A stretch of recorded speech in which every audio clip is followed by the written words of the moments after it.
نحمدہ ونصلی علی رسولہ الکریم اما بعد فاعوذ باللہ من الشیطان الرجیم بسم اللہ الرحمن الرحیم قال اللہ تعالی نحن نقص علیک احسن القصص بما اوحینا الیک ھذا القرآن وان کنت من قبلہ لمن الغافلین صدق اللہ العظیم رب اشرح لی صدری ویسر لی امری واحلل عقدۃ من لسانی یفقہوا قولی واجعل لی وزیرا من اہلی آمین یا رب العالمین۔ کل ہم سورہ یوسف کے تناظر میں بنی اسرائیل کے بارے میں جان رہے تھے کہ بنی اسرائیل کون ہیں، اور ہم نے یہ سمجھا تھا کہ حضرت ابراہیم علیہ السلام کے دو بیٹے حضرت اسحاق اور حضرت اسماعیل، ان سے آگے دو نسلیں چلی ہیں۔ حضرت اسحاق کے آگے ان کے بیٹے حضرت یعقوب تھے، ان کا لقب اسرائیل تھا، اور ان کے 12 بیٹے تھے جن میں سے ایک یوسف علیہ السلام تھے، اور یہ 12 بیٹے، ان سے 12 قبیلے بنے، اور بنی اسرائیل ہمیشہ 12 قبیلوں کی شکل میں ہی رہے، اور وہ یہ 12 قبیلے تھے جو ان 12 بیٹوں کی نسل سے چلے تھے۔ حضرت اسحاق کا نام استعمال نہیں ہوا اس نسل کے لیے، بلکہ حضرت یعقوب جو ہیں وہ زیادہ اس لحاظ سے آپ کہیں کہ ان کا نام مشہور ہوا، اور جو یہود ہیں وہ بھی ان کو جو ہے اپنا جد امجد سمجھتے ہیں کہ ان سے یہ ساری نسل آگے چلی ہے۔ اور دوسری طرف حضرت اسماعیل تھے، حضرت اسماعیل سے آگے ایک نسل جو چلی ہے وہ مکہ میں آباد ہوئی ہے، اور اسی نسل میں سے اللہ کے نبی صلی اللہ علیہ وسلم تھے۔ یہاں ایک دلچسپ بات یہ ہے کہ بنی اسرائیل وہ قوم ہے جس میں اللہ تعالیٰ نے بہت زیادہ انبیاء بھیجے، یعنی حضرت یعقوب سے جس بنی اسرائیل کا آغاز ہوا ہے تو وہاں پہ اس قدر زیادہ انبیاء ہیں کہ حضرت یوسف علیہ السلام سے تقریباً لگ بھگ جو ہے 400 سال بعد حضرت موسیٰ علیہ السلام آئے ہیں، اور موسیٰ علیہ السلام سے 1400 سال مزید بعد حضرت عیسیٰ علیہ السلام آئے ہیں، اور موسیٰ علیہ السلام اور عیسیٰ علیہ السلام کے درمیان لگاتار کوئی نہ کوئی نبی یا رسول بنی اسرائیل میں موجود رہتا تھا۔ تو اتنا زیادہ انبیاء اور رسول کا آنا تھا بنی اسرائیل کے اندر۔ جبکہ دوسری طرف ہم دیکھیں تو بنی اسماعیل جو ہیں وہاں تقریباً 2000 سال تک کوئی نبی اور رسول نہیں آیا۔ حضرت اسماعیل رسول تھے، اور اس کے بعد نبی اکرم صلی اللہ علیہ وسلم ہی رسول تھے، درمیان میں کوئی رسول کوئی نبی نہیں آیا۔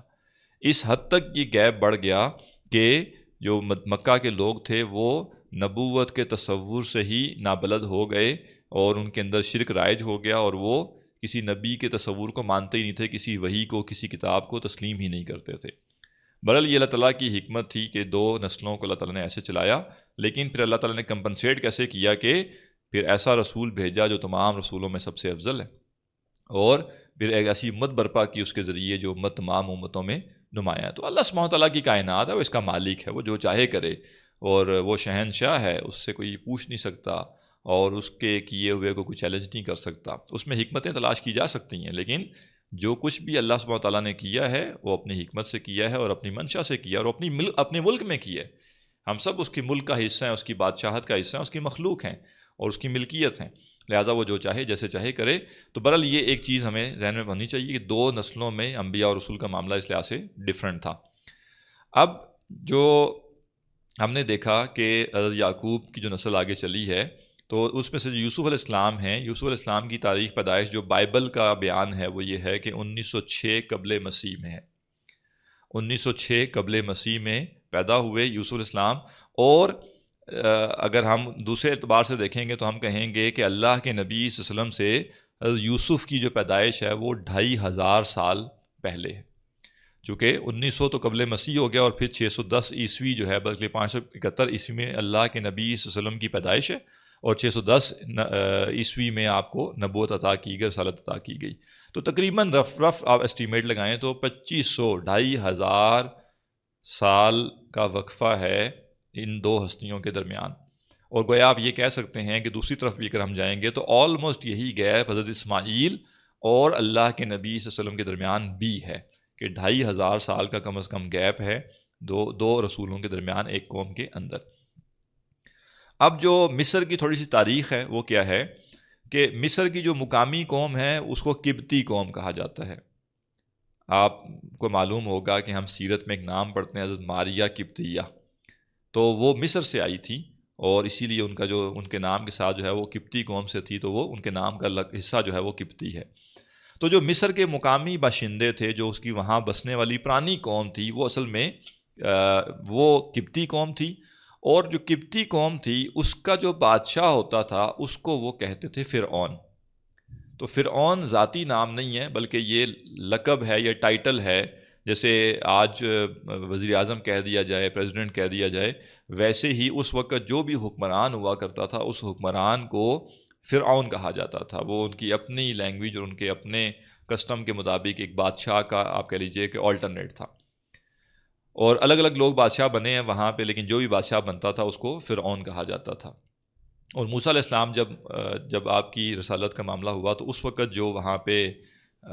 فرعون تھا وہ بھی ایک بادشاہ تھا جس کا نام الگ ہے، البتہ اس کا لقب جو ہے وہ فرعون ہی تھا۔ اب یہ جو قبطی قوم ہے یہ غالب تھی مصر پہ، لیکن ان کے اوپر حملہ کیا عرب سے آئے ہوئے کچھ قبائل نے، اور یہ جو عرب سے آئے ہوئے قبائل تھے یہ آپ کہہ لیجئے کہ شام سے، اور اسی طرح جو ہے فلسطین سے جو ہے یہ لوگ گئے تھے، فلسطین کے علاقے سے، شام کے علاقے سے، اور یہ عربی نسل قوم تھی جو کہ جا کے حملہ آور ہوئی مصر کے اوپر۔ اور جب یہ وہاں پہ حملہ آور ہوئے اور انہوں نے قبطی قوم کو شکست دے دی، ان کو دبا دیا اور اپنا اقتدار قائم کیا، اور ان کو کہا جاتا ہے چرواہے بادشاہ، ان کا جو نام ہے وہ چرواہے بادشاہ ان کو کہا جاتا ہے۔ یہ جو ہیں یہ فرعون نہیں ہیں، ان کے جو بادشاہ ہوتے تھے فرعون نہیں کہلاتے تھے۔ لہٰذا جس وقت یوسف علیہ السلام وہاں موجود ہیں، اور آگے جو ہم ان کا واقعہ پڑھیں گے تو یہ ذہن میں رکھنا ہے کہ اس وقت جو وہاں کا بادشاہ ہے جس کا ذکر قرآن مجید میں آئے گا، قرآن اس کے لیے فرعون کا لفظ استعمال نہیں کرتا، جبکہ بائبل کے اندر یہ مسٹیک ہے کہ وہاں پہ فرعون کا لفظ ہی استعمال ہو گیا ہے، یا آپ کہہ لیں کہ جو بھی فرعون تھا وہی تسلسل چلا ہے، حالانکہ ایسا نہیں ہے، بلکہ جس وقت یوسف علیہ السلام گئے ہیں اس وقت وہاں پہ چرواہے بادشاہ تھے اور وہ عربی نسل تھے۔ اب سوال یہ پیدا ہوتا ہے کہ یوسف علیہ السلام کو جو اتنا وہاں سٹیٹس ملا، ایک تو اس کی بڑی وجہ یہ تھی کہ یوسف علیہ السلام نے غیر معمولی کارنامہ کیا تھا اس پورے علاقے کے لیے، اس پوری قوم کے لیے، لیکن ایک اور اہم وجہ یہ ہے کہ یوسف علیہ السلام کا تعلق جس قوم سے تھا وہ بھی چونکہ فلسطین کے لوگ ہی تھے، لہٰذا قربت تھوڑا سا آپ کہہ لیجیے علاقائی قربت بھی تھی آپس میں۔ تو اس علاقائی قربت کا نتیجہ یہ نکلا کہ جب حضرت یعقوب اور ان کے 11 بیٹے اور ان کی ازواج ان کے ساتھ فلسطین سے مصر چلے گئے اور وہاں آباد ہو گئے، تو جو وہ بادشاہوں کا خاندان تھا انہوں نے ان کو جیسے اپنا حصہ بنا لیا اور ان کو جیسے اپنی بادشاہت میں شریک کیا، اور کہا یہ بھی جاتا ہے کہ بعد میں یوسف علیہ السلام ہی بادشاہ بن گئے۔ لیکن یہ سب تاریخی باتیں ہیں، ذہن میں رکھیے گا، اس کے بارے میں حتمی بات آپ کوئی نہیں کہہ سکتے کیونکہ قرآن و حدیث میں یہ باتیں نہیں آئی، بلکہ یہ باتیں اسرائیلیات سے ہمیں پتہ چلتی ہیں۔ اسرائیلیات کس کو کہتے ہیں؟ کہ جو کچھ بھی یہودیوں اور عیسائیوں کا مذہبی لٹریچر ہے، اس مذہبی لٹریچر میں جو کچھ لکھا ہوا ہے ہم اس کو ایک اصطلاح میں کہتے ہیں اسرائیلیات، کہ یہ چیزیں ہمیں بنی اسرائیل کے مذہبی لٹریچر سے ملی ہیں۔ بعد میں اگر کسی نے کوئی کتابیں لکھی ہیں وہ اسرائیلیات نہیں کہلاتی، جو ان کی مذہبی کتابیں ہیں، تورات ہے، انجیل ہے، زبور ہے اور تلمود ہے، اس طرح کی جو ان کے ہاں بیسک کتابیں ہیں ان جس کو وہ اپنے طرف سے الہامی کتابیں کہتے ہیں، اس میں جو کچھ درج ہے وہ ہے اسرائیلیات۔ اور اسرائیلیات کے بارے میں ہمیں اللہ کے نبی صلی اللہ علیہ وسلم نے تعلیم یہ دی ہے کہ نہ اس کی تصدیق کرو اور نہ تکذیب کرو، اور اس کے بارے میں کیا کہا کہ اور پھر اس کے مزید جب تفصیل میں بات ہوتی ہے تو پتہ چلتا ہے کہ اسرائیلیات کی پھر 3 کیٹیگریز بنتی ہیں، اور 3 کیٹیگریز ایسے بنتی ہیں کہ ایک اسرائیلیات میں وہ مواد ہے، وہ کانٹینٹ ہے، وہ بیان ہے جو قرآن کے بیان سے بالکل میچ کرتا ہے، تو ہم اس کی پھر تصدیق کریں گے۔ اس درجے میں ہم یہ نہیں کہیں گے یہ اللہ کا کلام ہے یا یہ جو الفاظ ہیں یہ اللہ کے ہیں، ہم یہ کہیں گے یہ بات ٹھیک ہے۔ مثلا حضرت یعقوب کا ذکر وہاں پہ بھی ہے، بائبل میں بھی، یہاں بھی ہے، اور یہاں اگر بائبل میں یہ دیا ہوا ہے کہ حضرت یعقوب کے بیٹے حضرت یوسف تھے تو ہم کہیں گے بالکل ٹھیک ہے، یہ قرآن کے بیان سے میچ کرتا ہے، کیونکہ قرآن مجید بھی یہ بتاتا ہے کہ یوسف علیہ السلام کے والد حضرت یعقوب تھے۔ لیکن اب ہم یہ نہیں کہیں گے کہ جس جملے میں یہ بات لکھی ہوئی ہے بائبل میں وہ جملہ بھی اللہ کا کلام ہے، ہم یہ نہیں کہیں گے۔ اس کی وجہ کیا ہے؟ کیونکہ تورات اور انجیل میں اور زبور اور جو بھی ان کے ہاں مذہبی کتابیں ان سب میں تحریف کر لی گئی، لہٰذا اب جو ٹیکسٹ موجود ہے ہم اس کے بارے میں قطعاً یہ نہیں بتا سکتے کہ وہ ٹیکسٹ آیا سارے کا سارا تحریف شدہ ہے، اس میں کچھ حصہ واقعتاً انہوں نے صحیح رکھا ہے اور کچھ کو تحریف کا شکار کیا ہے، یہ اب ہم کچھ نہیں کر سکتے۔ لہٰذا ہم کیا کہتے ہیں؟ ہم کہتے ہیں بس یہ بات ٹھیک ہے۔ دوسرا اسرائیلیات کا حصہ وہ ہے جس کے بارے میں کہا گیا کہ اس کی تکذیب لازمی ہے، اس کا جھٹلانا لازمی ہے، اور وہ کون سا حصہ ہے؟ اور وہ حصہ ہے جس میں ایسی بات بیان کی جائے جو کہ قرآن مجید کے بیان سے ٹکراتی ہو،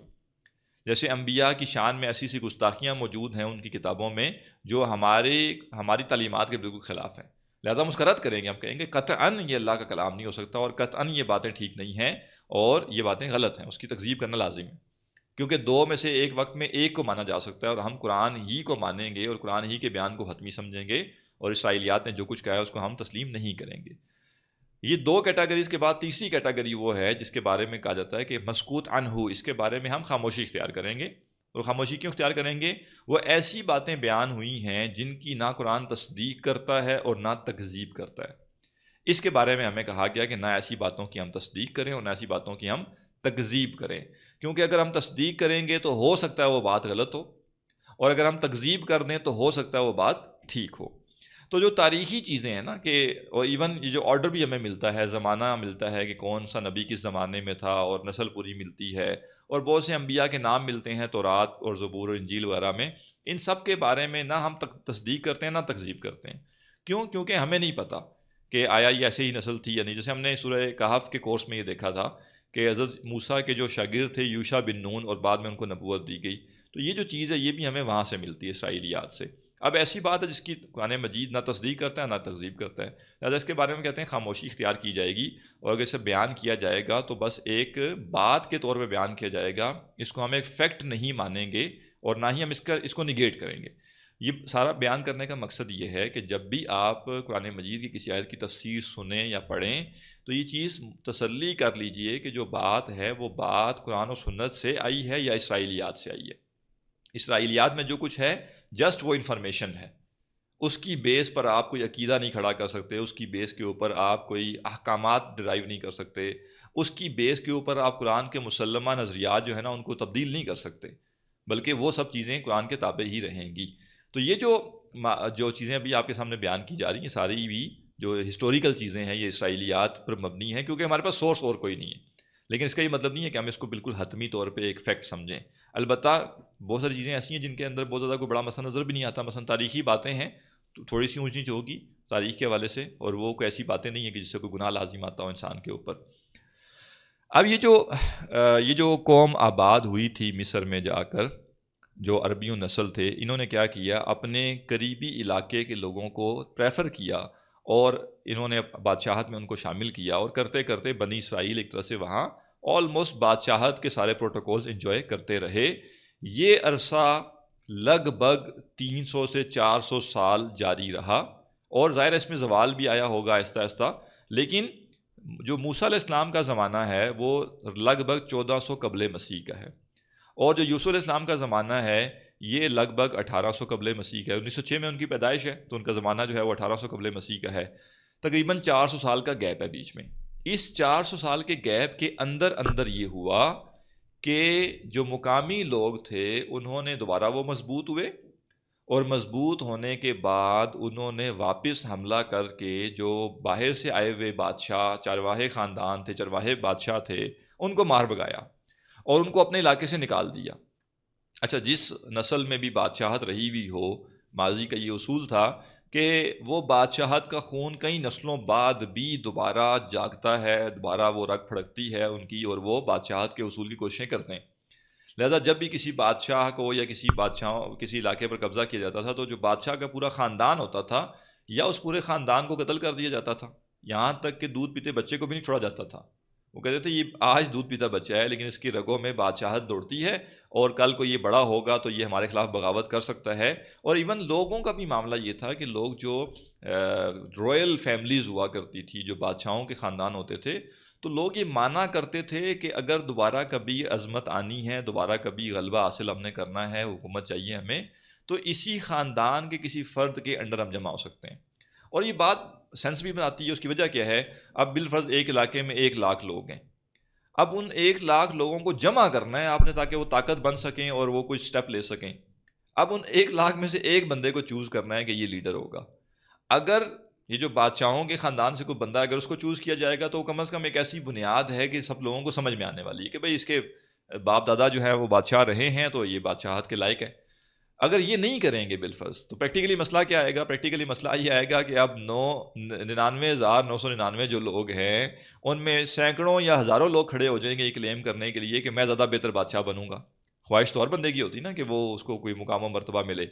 تو لہٰذا جیسے شاید انسانیت یہ سمجھ گئی تھی بات، میں اس کو کوئی جسٹیفائی نہیں کر رہا، یہی نہیں کر رہا کہ یہ ایسا ہونا چاہیے، میں بتا رہا ہوں ان کی مینٹلٹی کیا ہوتی تھی. تو وہ یہ کیا کرتے تھے کہ جس نسل سے کوئی بادشاہ گزرے ہوئے ہوں تو وہ پریفر کیا کرتے تھے کہ اسی نسل میں سے کسی بندے کو تیار کیا جائے، اسے کہا جائے کہ تم آگے بڑھو اور ہم تمہارا ساتھ دیں گے اور تم بادشاہت کی طرف جاؤ.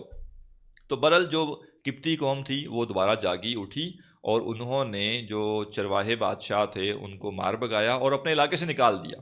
ان کو پتا تھا یہ اگر یہاں آباد رہے، ہمارے بے شک انڈر ہی رہیں، تو چاہے 100 سال بعد چاہے 200 سال بعد کبھی نہ کبھی یہ مضبوط ہوں گے اور یہاں پر حملہ آور ہوں گے اور ہمیں شکست دے سکتے ہیں، لہٰذا یہ پتہ ہمیشہ کے لیے صاف کر دو. تو چرواہے بادشاہوں کو تو نکال دیا گیا. اب جو پیچھے بچے وہ کون تھے؟ بنی اسرائیلی. اب بنی اسرائیلی جو تھے چونکہ وہ اس طرح سے پراپر بادشاہت کا حصہ تو نہیں تھے، یعنی پروٹوکول تو ضرور انجوائے کر رہے تھے، ان کو مقام ملا ہوا تھا، لیکن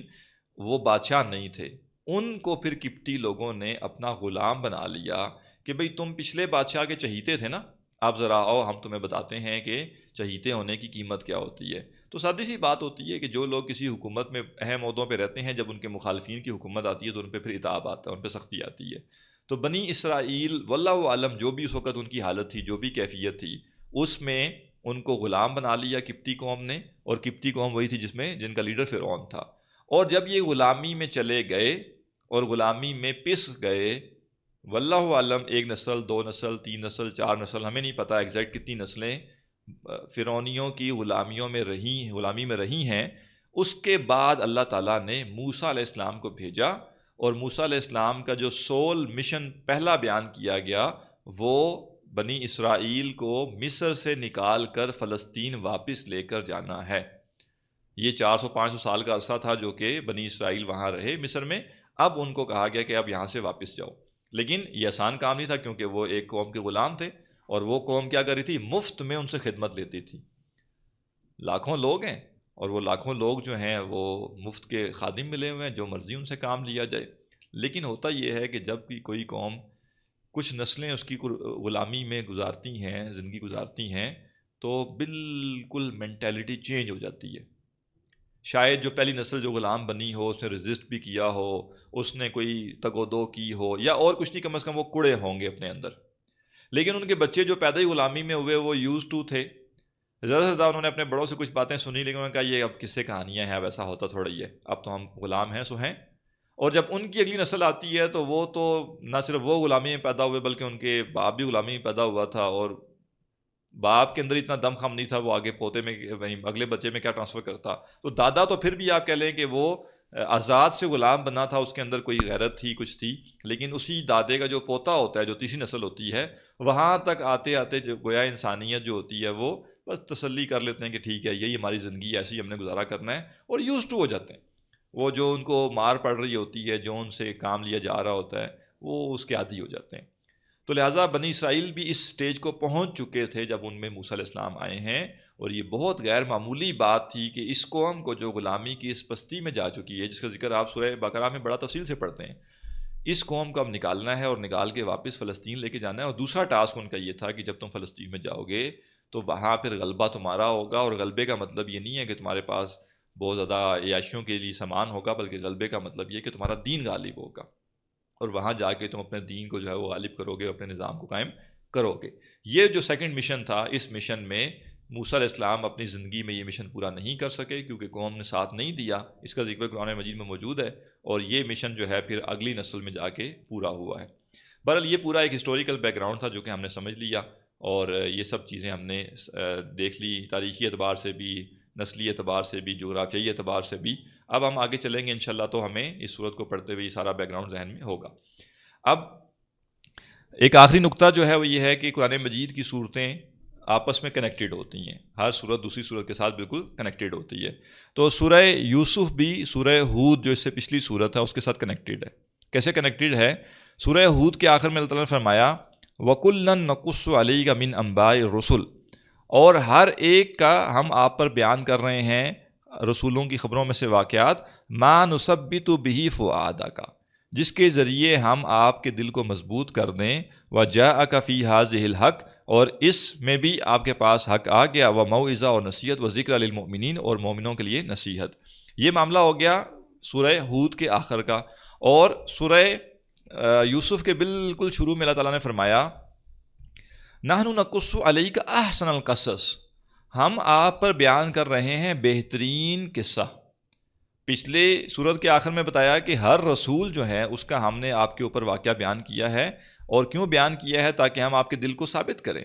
تاکہ آپ کو یہ پتہ چلے کہ جس مشکل سے آپ گزر رہے ہیں، جس چیلنج کا آپ کو سامنا ہے، یہ کوئی پہلی دفعہ آپ کے ساتھ یہ معاملات پیش نہیں آ رہے، بلکہ اس طرح کے چیلنجز تمام انبیاء اور رسول کو پیش آئے ہیں۔ ہر ایک کے مسائل کی نوعیت الگ تھی، چیلنجز کی نوعیت الگ تھی، لیکن سختی سے ان کو گزرنا پڑا ہے، آزمائش سے ان کو گزرنا پڑا ہے، تو آپ کے دل کو تسلی ہو جاتی ہے۔ اسی لیے انسان جب مشکل وقت میں آئے نا، تو مشکل وقت میں انسان ان لوگوں کے اسوہ کو دیکھے جنہوں نے مشکل میں استقامت اختیار کی تھی، نہ کہ مشکل وقت میں ان لوگوں کے بارے میں غور کیا جائے جو مشکل میں بھاگ گئے تھے۔ تو انسان کے جو رول ماڈل ہوتے ہیں اس کا امپیکٹ انسان کے اوپر پڑتا ہے۔ اگر ہم ایسے لوگوں کو فالو کرتے ہیں، ایسے لوگوں کے ماتحت رہتے ہیں، ایسے لوگوں کو اپنا رہنما سمجھتے ہیں جو مشکل سے مشکل حالات میں بھی اپنے مشن پہ ڈٹے رہتے ہیں، تو ہم بھی اپنی مشکل میں کہیں گے کہ ان کو تو اتنی بڑی مشکل پیش آئی تھی، ہماری مشکل کیا ہے؟ یہ کچھ بھی نہیں ہے۔ اور اگر ہم نظر اس پہ رکھیں گے کہ جناب مشکل پیش آئے اور بس دوڑ لگائی جائے، پھر ہمیں ایسے لوگ بھی مل جائیں گے جو بزدل تھے اور ان کے اندر کوئی کرج نہیں تھی، کوئی ہمت نہیں تھی۔ تو اللہ تعالیٰ بتا رہا ہے کہ جو رسول پچھلے گزرے ہیں ان سب نے بڑی ہمت سے کام لیا اور اپنی آزمائش میں ثابت قدم رہے، اور ان کی قوم سے جو ان کو ایذا ملی، جو تکلیف ملی، جو برا رویہ سامنے آیا، وہ سب انہوں نے برداشت کیا اور اپنے مشن پہ ڈٹے رہے۔ اسی طرح آپ بھی اپنے مشن پہ ڈٹے رہیے۔ بسم اللہ الرحمن الرحیم۔ الف لام را تلک آیات الکتاب المبین، یہ آیات ہیں ایک روشن کتاب کی۔ سب سے پہلے حروف مقطعات ہیں الف لام را۔ حروف مقطعات کے بارے میں یہ ہمیں معلوم ہونا چاہیے کہ اس کا حقیقی معنی اللہ اور اس کے رسول کے ہی علم میں ہے۔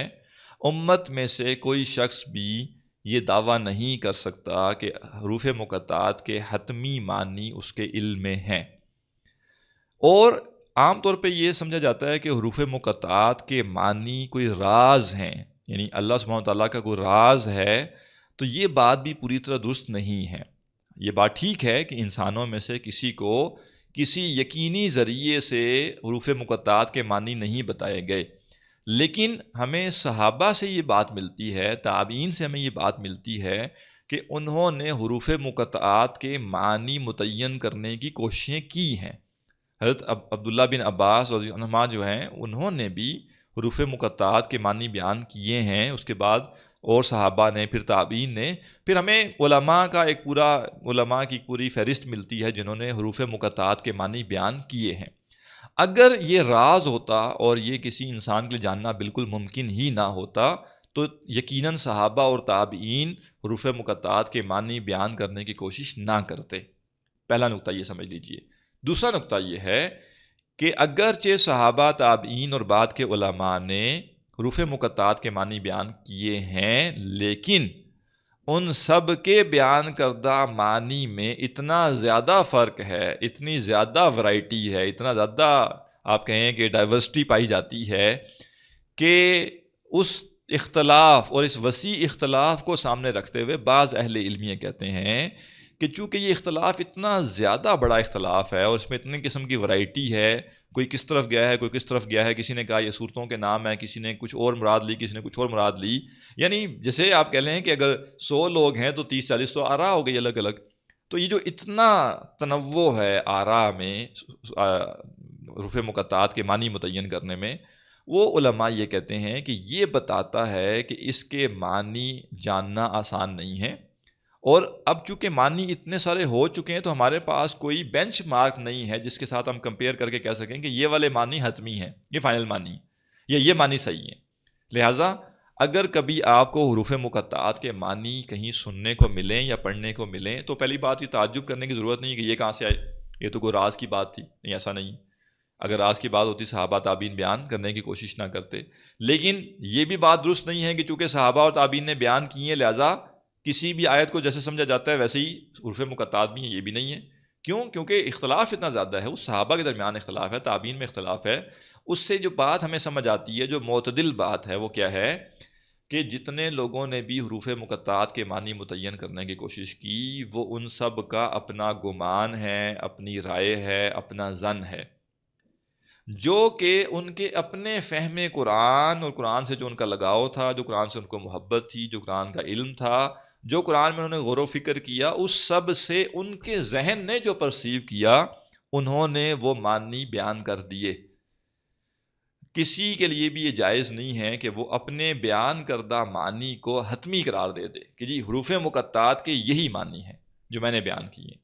لہذا جس نے بھی جو بھی معنی بیان کیے ہیں، جتنا امکان اس کے صحیح ہونے کا ہے اتنا امکان اس کے غلط ہونے کا بھی ہے، یعنی وہ معنی ٹھیک بھی ہو سکتے ہیں، وہ معنی غلط بھی ہو سکتے ہیں۔ لہٰذا اگر آپ کبھی حروف مقطعات کے معنی سنیں، کہیں پہ پڑھیں، تو بس یہ جان لیجئے کہ یہ ون آف دی اوپینین ہے، اور ایک ایسی اوپینین ہے جس کی اتھینٹیسٹی یا جس کو ویلیڈیٹ کرنے کی ہمارے پاس کوئی سالڈ بنیادیں ہیں ہی نہیں کہ ہم اس کی بنیاد پہ یہ کہیں کہ یہ حروف مقطعات جو ہیں ان کا یہی معنی ہے جو فلاں نے بیان کیا، چاہے وہ صحابہ نے ہی کیوں بیان نہ کیا ہو۔ ہاں، ایک صحابی بیان کرتے اور سارے صحابی ان کے معنی کے اوپر اتفاق کر لیتے اور تابعین کی بڑی تعداد کہتی کہ ہاں یہی معنی درست ہیں، پھر اور بات ہے، لیکن ایسا نہیں ہوا۔ اس کے بعد حروف مقطعات، اگرچہ اس کے معنی ہم نہیں جانتے، لیکن کچھ حکمتیں ہیں حروف مقطعات سے جو کہ ہم جان سکتے ہیں۔ پہلی بات یہ ہے کہ قرآن مجید میں جتنی صورتوں میں حروف مقطعات آئے ہیں، ان سب حروف مقطعات کو اگر جمع کر لیا جائے تو تقریباً یہ 14 حروف بنتے ہیں۔ 14 حروف ہیں جو کہ حروف مقطعات میں استعمال ہوئے ہیں، اور کل عربی زبان میں جو حروف تہجی ہیں وہ 28 ہیں۔ تو ایک اعتبار سے جو ہمیں چیز نظر آتی ہے وہ یہ ہے کہ اللہ سبحانہ وتعالیٰ نے 28 الفاظ میں سے 14 الفاظ کو حروف مقطعات میں استعمال کیا اور 14 الفاظ کو استعمال نہیں کیا، اور لگ بھگ مجھے ایگزیکٹ یاد نہیں ہے لیکن 29 صورتیں غالباً ایسی ہیں جن کے شروع میں حروف مقطعات آئے ہیں۔ پورے قرآن مجید کی 29 صورتیں ایسی ہیں جن کے شروع میں حروف مقطعات آئے ہیں۔ البتہ حروف مقطعات جہاں پہ بھی آئے ہیں وہ شروع میں ہی آئے ہیں، یعنی سورت کا آغاز ہی حروف مقطعات سے ہی ہوتا ہے۔ پھر ایسا بھی نہیں ہے کہ ہر سورت کے شروع میں جو حروف مقطعات آئے ہیں وہ یونیک ہیں، ایسا نہیں ہے۔ کچھ صورتوں کے شروع میں الف لام میم ہے، کچھ صورتوں کے شروع میں الف لام را ہے، اور کچھ صورتوں میں یونیک بھی ہیں جیسے نون ہے اور صاد ہے اور قاف ہے، یہ وہ ہیں جو کہ ریپیٹ نہیں ہوئے، لیکن کچھ ایسے ہیں جو کہ ریپیٹ بھی ہوئے ہیں۔ تو حروف مقطعات 14 حروف ہیں جو کہ کل 28 حروف تہجی میں سے ہاف ہیں۔ دوسری بات جو ہمیں حروف مقطعات سے سمجھ آتی ہے وہ یہ ہے کہ گویا اللہ سبحانہ وتعالیٰ کی حکمت کا تقاضا یہ ہے کہ اس نے قرآن مجید جو حجم کے اعتبار سے اگر ہم کہیں تو 30 پاروں پر مبنی ہے، 114 صورتیں ہیں، 6236 آیات ہیں اس کے اندر، اتنے بڑے حجم کے کلام میں سے جب اس ذات کو اس نے یہ چاہا کہ کچھ ایسا حصہ بھی اس میں شامل کر دیا جائے جس کا علم انسان کو پوری طرح نہ دیا جائے، تو اللہ تعالیٰ نے حروف مقطعات ڈال دیے، اور یہ حروف مقطعات وہی ہیں، اسی ووکیبلری کا حصہ ہیں جو کہ ہم پڑھتے ہیں، جانتے ہیں، لیکن اللہ تعالیٰ نے بتایا کہ دیکھو علم میرے دینے پر مبنی ہے، میں اگر تمہیں علم دوں تو تمہارے پاس علم ہے، یہ تو جو تمہیں سمجھ آ رہا ہے وہ ہمارے سمجھانے سے سمجھ آ رہا ہے، وہ اللہ نے جو دیا ہوا ہے تو اس کی وجہ سے سمجھ آ رہا ہے۔ اسی اللہ نے جب چاہا کہ اسی کلام میں انہی حروف تہجی میں سے کچھ حروف کو استعمال کیا جائے لیکن ان کے معنی کو بیان نہ کیا جائے، ان کے معنی کو واضح نہ کیا جائے، یا ان کی ویسی سمجھ نہ دی جائے جیسی باقی پورے قرآن مجید کی ہے، تو انسان کے لیے اس میں عاجزی کا معاملہ ہے کہ انسان یہ جانے کہ علم اصل میں اللہ کی عطا ہے، جب اللہ جتنا چاہتا ہے اتنا اپنی مخلوق کو علم دے دیتا ہے، اور جتنا وہ چاہتا ہے وہ نہیں دیتا، لہذا انسان کا کوئی اس میں کمال نہیں ہے، اور انسان کے پاس جو علم ہے وہ کل نہیں ہے، بلکہ وہ کل کا اتنا چھوٹا جز ہے جس جز کے بارے میں کوئی کمپیریزن بھی بیان کرنا ممکن نہیں ہے کہ کل کائنات اور اس کل کائنات کا علم اور اس کے راز کیا ہیں، اس کے مقابلے میں ایک انسان کے پاس کیا علم ہے۔ لیکن وہی انسان جب اپنے اس حقیر سے علم کی بنیاد پر یہ کہتا ہے کہ میں طے کروں گا کہ کائنات کے حقائق کیا ہیں، اور میں طے کروں گا کہ کیا حق ہے اور کیا باطل ہے، تو وہ غلطی پر ہوتا ہے۔ اور یہ ایسے ہی ہے جیسے ایک بچہ جس کو کچھ بھی نہ پتا ہو اور وہ بالکل یہ یقین رکھتا ہو کہ دنیا جہاں کے سارے مسئلوں کا حل اسی کے پاس ہے، اور اپنے علم کے مطابق وہ سمجھتا ہو کہ بس ایسے ہی ہونا چاہیے کہ دنیا میں جتنے بڑے مسئلے ہیں نا، آپ ہر برے انکل کو ایک ایک کینڈی دے دیں تو وہ برے انکل اچھے انکل بن جائیں گے۔ بچہ تو بڑا یکسو ہو کے آپ کو بتائے گا کہ یہ سلوشن ہے، اور آپ اسے کہیں گے نہیں بیٹا اتنا سمپل نہیں ہے، اب آپ اس کے کیا سمجھائیں گے کہ دنیا میں جو ہے یہ کینڈی دینے سے مسئلے حل نہیں ہوتے، لیکن وہ بچہ نہیں کمپریہینڈ کر سکے گا۔ ایسے انسان بھی ہے، اس کے پاس جو بھی علم ہے وہ اللہ کا دیا ہوا علم ہے، لیکن وہ کل علم نہیں ہے، نہ ہی وہ کل علم کا کوئی ریزنیبل حصہ ہے، بلکہ بہت ہی قلیل ہے، بہت ہی قلیل ہے، اور جتنا انسان کو بس چاہیے تھا اتنا اس کو بتا دیا گیا۔ لہذا انسان اللہ کے دیے ہوئے علم سے ہی علم حاصل کر سکتا ہے یا اس کو سمجھ سکتا ہے، نہ کہ اپنے بلبوتے پہ انسان کے لیے کچھ جاننا ممکن ہے۔ تو ایک اور نقطہ آخری، اس پہ انشاءاللہ کل کی کلاس میں مزید آگے بات کریں گے، کہ قرآن مجید کی تقریباً وہ تمام صورتیں ہیں جن کے شروع میں حروف مقطعات آئے ہیں، حروف مقطعات کے فوراً بعد ہمیں نظر آتا ہے کہ قرآن مجید کی عظمت کا ذکر ہے، اگرچہ اس میں کچھ استثناءات بھی ہیں لیکن وہ بہت کم ہیں۔ زیادہ تر جنرلی جہاں بھی حروف مقطعات آئے ہیں تو حروف مقطعات کے فوراً بعد جو آیات ہیں، پہلی، دوسری، تیسری، چوتھی آیت جو ہے، وہاں لازماً قرآن کی عظمت کا کوئی نہ کوئی ذکر، کوئی نہ کوئی پہلو بیان کیا گیا ہے۔ انشاءاللہ اس کی مثالیں بھی کل دیکھیں گے اور مزید کچھ چیزیں دیکھیں گے۔ آج کے لیے اتنا کافی ہے۔ سبحانک اللہم و بحمدک، نشہد ان لا الہ الا انت، نستغفرک و نتوب الیک۔